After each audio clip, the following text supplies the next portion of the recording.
ज्ञान the treasure में आपका स्वागत है। हम आपको इन्वेस्टमेंट या निवेश से जुड़ी हुई 4 बातें बताएंगे जो आपको बहुत कम उम्र में जान लेनी चाहिए या जान ले तो बेहतर है। सही समय पर अगर सही निवेश किया जाए तो आपका भविष्य सुनहरा हो सकता है। मैं आपको निवेश से जुड़े कुछ ऐसे टिप्स दूंगा जो भविष्य के लिए बनाई जा रही निवेश रणनीति को बेहतर बनाने में आपका मददगार होगा। पहला, छोटी बचत भी बड़े काम की होती है, हमेशा याद रखिए। इसलिए हमें छोटी बचत में ही बड़ा फायदा सोचते हुए बचत की आदत डालनी चाहिए। मसलन 8 वर्षों तक हर महीने अगर 1,000 रुपये इक्विटी फंड में आप निवेश करते हैं तो आप तकरीबन 1 लाख रुपए की टैक्स फ्री रकम जमा कर सकते हैं। फिर टैक्स बचत की सही जानकारी लीजिए। आमतौर पर 25 साल की उम्र में टैक्स सेविंग को लेकर युवा बहुत गंभीर नहीं होते हैं। रेंट रिसिप्ट के जरिए मामूली टैक्स सेविंग के अलावा कोई बड़ी बचत या निवेश रणनीति युवाओं के दिमाग में नहीं आती है।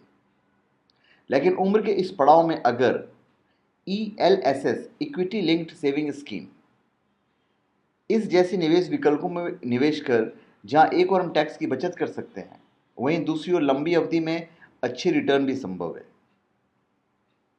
तीसरी बात, इक्विटी में निवेश की बेहतर जानकारी आपको रखनी पड़ेगी।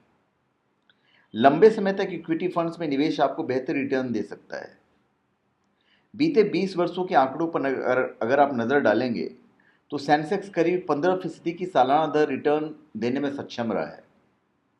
ऐसे में अगर लंबे समय तक इंडेक्स फंड में ही आप सिप के माध्यम से निवेश करते हैं तो निश्चित तौर पर लंबी अवधि में बड़े रिटर्न प्राप्त कर सकते हैं।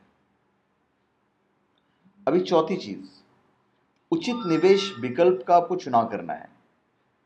आपको घर में बड़े टैक्स बचाने की सलाह देते हैं, जो बड़े लोग हैं टैक्स बचाने की सलाह देते हैं, लेकिन आपकी सेविंग में कैसे इजाफा हो इसका आइडिया उनके पास भी नहीं होता है।